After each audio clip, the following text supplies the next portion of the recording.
My hopes are that this guide helps out the community because ultimately at the end of the day as a relic hunter myself, I want to spread love for relic hunting with others, and it's honestly one of the most fun things of this game that I really enjoy, and I really want to spread that excitement. So fingers crossed that this helps a lot of you out. So you wanted the best method to get the Shadowbringers Relic Weapons from step 1 to the final step? You've come to the right place and to the right person, because at the time of writing this guide, we're down to the last 5 weapons, and then the collection is complete. And better yet, I actually practice what I preach on this channel, so what I say here is actually what I have slammed my face into for countless hours to complete the Shadowbringers Relic collection. So yeah, when you come to my channel, you are getting someone that practices what they preach and what I have actually done, since we're only 5 weapons off of a complete collection. But for the sake of my sanity and to get this information into your hands for the weekend, I'm taking a break from the Shirogane grind to do this video. Please don't let them take me back there. Heads up are that the timestamps are in the description, and I've tried to trim the fat here and there, but because this is an involved and lengthy process as any relic weapon is, I am going to recommend timestamps to skip ahead to what you personally do want to see. This video is long because this guide is going into some level of detail with actually what my techniques are, recommendations that I make, and tips and tricks, and that each of these sections really does have a lengthy dedicated video on this very channel that you'd rather see those if you want, though, then totally go and check those out and enjoy. They're already up and ready to go, but this is going to be like step 1 from 0 to hero to the final relic. So without further ado, let's get right into it. So the entire relic questline starts from Kaiten in Kugane position X of 12.1 and Y of 12.3. This will lead you to like an entire set of quests and processes that is going to progress you through the relic questline, including unlocking Gangos, Zadnor, the Bochan Southern Front, Memoria Miseriaria Trial, and Diluvium Regane. And Diluvium Regane Savage, of course, and the Deliridia. The only requirements to unlock this are that you need to have completed the Shadowbringers quest, then the City of Lost Angels, which the Shadowbringers quest, for the record, isn't like all of the main story quest up to 5.55, it is just the main questline of Shadowbringers 5.0, and then the City of Lost Angels is from the Evilise raid series from the Stormblood expansion, so you will need to get that out of the way. So now let's get into my tips and tricks and recommendations, and this section is a bit bulkier than I really wanted it to be, just because there's so many points to make, but please hear this out, because these tips, especially on the last few points I want to make, can be incredibly tremendous, huge time savers. I use them extensively. So my first tip is one that is often very much overlooked. Is the easiest way to get back to Gangnos I found is teleporting to the Daemon Enclave and then using the Aether travel system from the Aetherite to travel there. Quick, easy.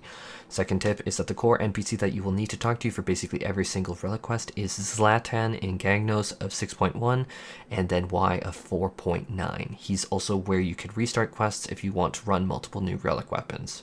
My third tip is that any content in Boja like the Southern Front, Zadnor, Diluvium Regane, Castrum Laxatori, or Dalaridia, or Diluvium Regane Savage is to use essences. Essences are not cute little buffs, these are incredibly game-changing effects that when used properly will intensely decrease the amount of time you spend grinding, especially if you're using DPS essences. Even that might be an understatement actually, it is a huge, huge difference. Another huge tip is that yes, your inventory can hold tons of items and that you can overcap what their quest requires. In the past I actually grinded out actually all of the crystals needed for every single weapon for a particular set of steps to be bought at the exact same time, and that was for the steps Will to Resist and for Want of a Memory. That means that my inventory had literally like 300 crystals or whatever insane number at the time in it at the same time, just because I overcapped just using one quest. So don't be worried about needing to hand in crystals or memories or whatever early. I'm stressing this point because I read the comments and a lot of people seemed worried about this, and no, I have personally collected way too many raw emotions on even my Time Worn artifact grind right now, and I've never hit some cap with this step or the past steps of this particular relic where the crystals are magically disposed of from my inventory if I overcap, and thank goodness for that. Before I say another word, one of the biggest tips that I can suggest to absolutely everyone is to not be shy about having multiple steps of the quests open. Each of these steps has a particular quest associated with it, and that you can have all of the quests active at once in theory. This allows you to so-called double dip in item rewards, such as for me currently, as I am writing this guide myself, wrapping up my last 5 weapons, I'm currently on the Time Worn step. I am currently running the 2 quests, A Path of New Resistance, and that is for Time Worn artifacts, and Irresistible for raw memories. Raw emotions, my apologies. So what this allows me to do is one single instance that I'm running called Delirium Regane is I'm not just getting 2 raw emotions for one quest, or just 1 Time Worn artifacts for just the other quest, but rather with both quests open, I'm getting 2 raw emotions and 1 Time Worn artifacts for running Delirium Regane once. So yes, each step is fully composable with others, so double dip, triple dip, quadru dip, pentadip, unapologetically, and work up multiple relic weapons at once and really optimize your time. This will speed up how fast you can complete relic weapons extremely much. Maybe it is mathematically invalid to say it will exponentially increase your relic weapon speed. It is mathematically incorrect, but let's say that it non-mathematically exponentially increases the speed of acquiring multiple relics. It is very much worth it. So let's get into the steps with an overview. In total, there are 8 steps, 2 of which only need to be done one single time on your character once ever, and you will never need to do them again for another different weapon on that character. So once only ever on that character. You don't need to do those steps multiple times for like different relic weapons.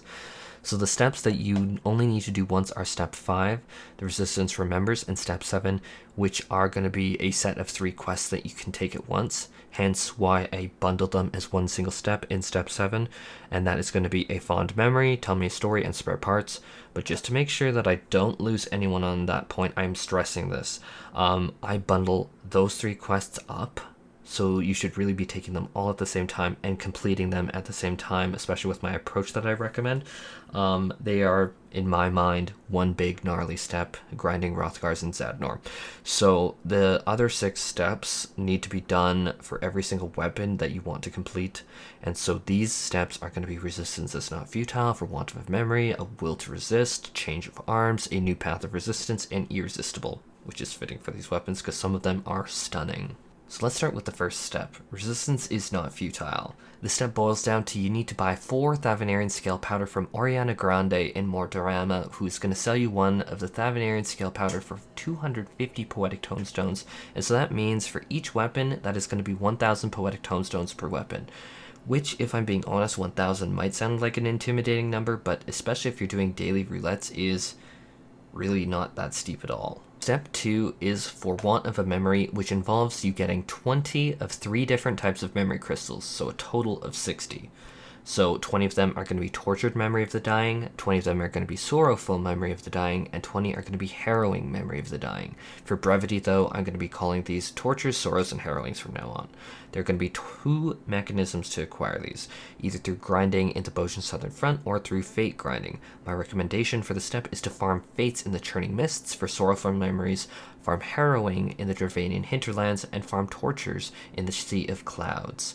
Detailed reasoning why is more focused and better explained in my video already on my channel, but you can chop it up to simply time efficiency, higher average item level scaling during fate participation, meaning that you're more powerful and out level the fates more, and fate accessibility.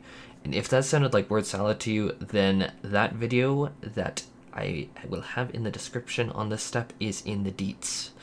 And probably in the comments too. Step 3 is the will to resist and involves acquiring 7 bitter memories of the dying crystals that can be obtained in the Southern Front, or alternatively through grinding level 60 dungeons or doing duty roulette leveling.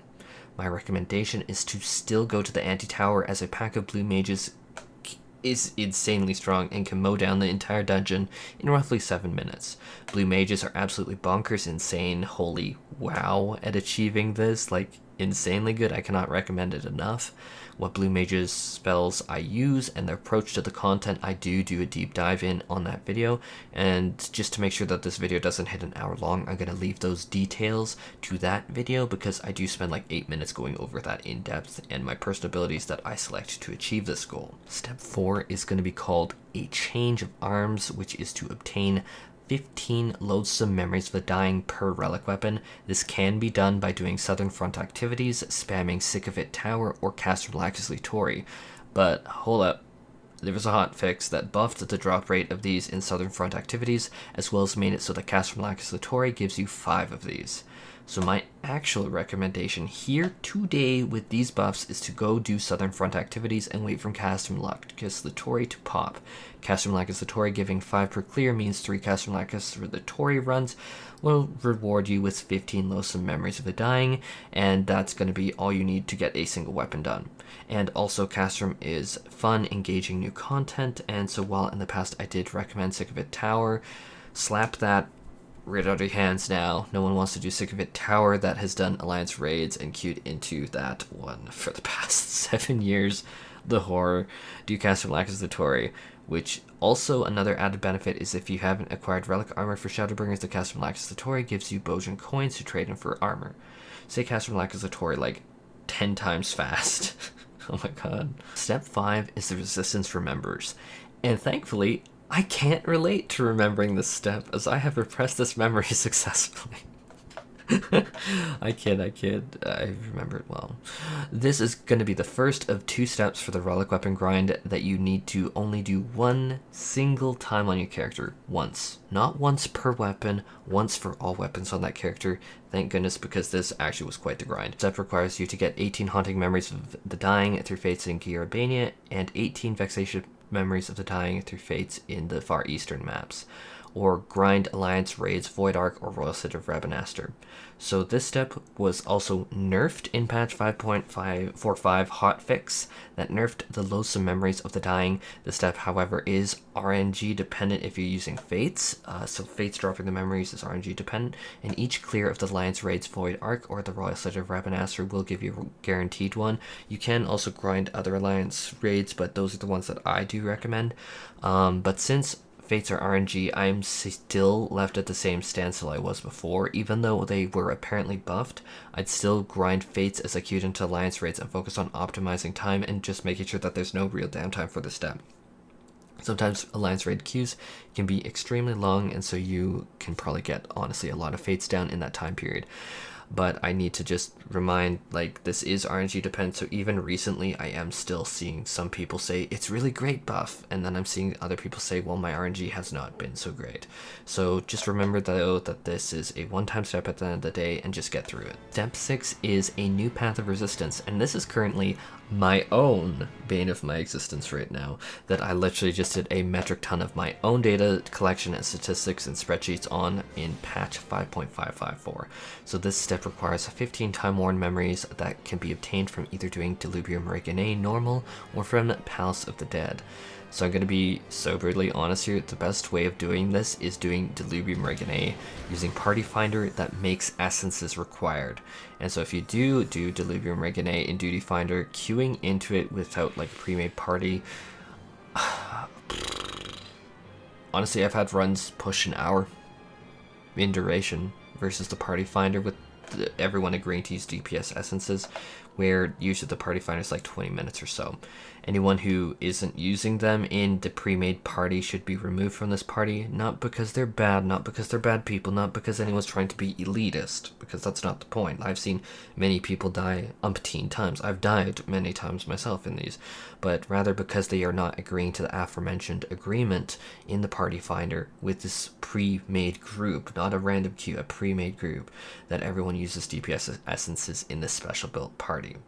So I'm going to be serious, this particular step, a new path of resistance, is the actual bottleneck step that I've found of getting multiple relics. So if you're going to you're honestly likely to have many motivated players like myself queuing in using essences like Seraph Strike, Chain Spell, Profane, if you're on healer, Rend Armors, Banish, Lost Dervish, and the like to power through the run as fast as possible. Pass of the Dead is fine, but if you check out my other video that I did some analysis on it, and it does seem like it could potentially be a candidate for a hotfix buff in the future for more RNG or a higher drop rate chance. But on the flip side, that is pure speculation, 100% speculation on that, and we don't know at this point. So as of today, when I am writing this guide, this is 100% my recommendation of what I'm doing myself to grind Diluvium Rigane, Party Finder spam, and bring DPS essences. Absolutely. So step 7, as I mentioned earlier, is actually 3 quests, but with the technique I'm going to recommend, you really need to just get all 3 quests. This is going to be A Fond Memory, Spare Parts, and Tell Me a Story. This approach treats all of these as one single step where you have all 3 of these quests, so heads up on it, grab all 3. This is going to be the second of the 2 relic steps on the relic weapon grind that you only need to do one single time on your character. So once, not once per weapon, once for all weapons on that character, thank goodness, because again, this was quite the grind. These steps require you to grind 60 items per quest for a total of 180 of them. But those 60 items per step are divided into 2 distinct categories that I call common and rare items. You need to have 30 common and 30 rare items, so an even split for the 60 of that one quest. And so really your inventory is going to have 6 stacks of 30 of these items, or more if you somehow mess up somewhere, but you're gonna have 30 for a total of 180. So 6 stacks of 30 items in your inventory by the end of the step, in an ideal world. So these items can be acquired either from Heavensward, Stormblood, and Shadowbringers normal, not savage, normal, I cannot stress that enough, normal raids, not savage, or from the new patch 5.55 Zadnor map. Common items are from skirmishes or from the first 2 tiers of normal raids, so E1 or E2 for example, O1, O2, A1, A2. Rare items are from critical engagements or the last tiers of normal raids, so E3, E4, O3, O4, A3, A4. So those are the ones that I would focus on. Common items are going to be, across all of these quests, Axles, Battle for the Realm books, and Bleak Memories. Rare items across the quests are Springs, Beyond the Rift books, and Lurid Memories. So Springs and Axles are for the quest Spare Parts, which needs Heavensward raids to be grinded out, or the first layer of the Zadnor map. Battle for the Realm and Beyond the Rift books are for the quest Tell Me a Story, which needs Stormblood raids to be grinded out, or the second layer of Zadnor. Lurid and Bleak Memories of the Dying are for the quest A Fond Memory, which needs Shadowbringers raids to be grinded out, like Name It, and the third layer of Zadnor. My recommendation is to grind Zadnor skirmishes and critical engagements non-stop and focus on targeting specific areas for specific items that you have until you have 30 of that item stacked up in your inventory, and then never going into critical engagements and skirmishes in that place unless you want to for like metal grind or whatever, because you aren't awarded any like extra points or whatever for having over 30 of a stack of an item. So you really need to target specific locations and raids to optimize your time here. Once you have 30 of all the common items, which is what happened to me way before I had 30 of any of the rares, you probably have a lot of the rare items. Actually, to correct myself, I think I was very close to like 30 springs by the time I had 30 of all the common items. But my point is, once you have all the common items at 30, and then you have the rare items just under 30, you probably have a lot of the rare items, but you're probably missing a few. And this is where you should actually leave Zadnor, and then you should immediately dive into Tier 3 and Tier 4 raids. I cannot actually recommend doing Tier 1 and Tier 2 raids for the items. I just find skirmishes in Zadnor just, there's so many of them, and it's so much easier in my opinion and my experience. Such as, let's take a case scenario. I had Lurid Memories of the Dying, which were the rare ones from Tier 3, just because Tier layer 3 in Zadnor was not spawning many critical engagements, and so I were missing a lot of lurid memories of the dying, so I grinded out E3 and E4 raids until I had 30. The incredible details are in my video that I made for this step, so check it out if you feel confused or lost on this step, which is totally fair, because 3 quests with the 3 different expansion raids with the 6 stacks of items that you need 30 of for each of the 6 stacks can be a little daunting. I've seen a lot of questions appear for it, so totally check that video out. That I think will help people if they're a little confused. So the last step, step 8, is the quest Irresistible, that requires you to get 15 raw emotion items, which is actually an item that is currently overflowing in my inventory. So this step is far easier than the others. You can get 3 of these by completing the Dalaridia instance, 2 of them from completing Delubrium Regane, and 1 of them from doing level 70 dungeons, of which I found the dungeon Hell's Lid to be really quick, as well as Fractum Continuum Hard dungeon. I found that those were the 2 quickest 70 dungeons, but my honest, genuine recommendation is to not really focus on this step, but instead to have both the Irresistible quest and the quest for a new Path of Resistance open at the same time on your character. Have both quests open. This is why I recommend it strongly and mentioned it a lot in the tips earlier in my video to take multiple quests, because you can definitely double dip here, and absolutely should. That is definitely the most time effective way to do it. I'm doing it myself right now. But back to the point, with both Irresistible and a new Path of Resistance quests, you get 2 raw emotions and 1 time-worn artifact from running 1 single Delubrium Regane instance, which is exactly what I recommend and what I've been grinding for myself in the collection. So remember, I practice what I preach, and this is currently what I'm bashing my face on to get through the collection. But yeah, that brings us to the conclusion. So anyhow, that is all of the steps to the relic weapon in Shadowbringers, and I really hope that this guide helps you out, because ultimately, really, being quite honest, at the end of the day, as someone who really is like a relic hunter in this game, I really want to spread love for the relic hunting with others, and it's one of the most fun things that I find in the game. And honestly, some of these weapons look stunning. Walmart book. Ugh. But I know that a lot of people are going to find this fun, and I hope that you give it a shot. Anyhow, take care, and I hope to catch you in the next one.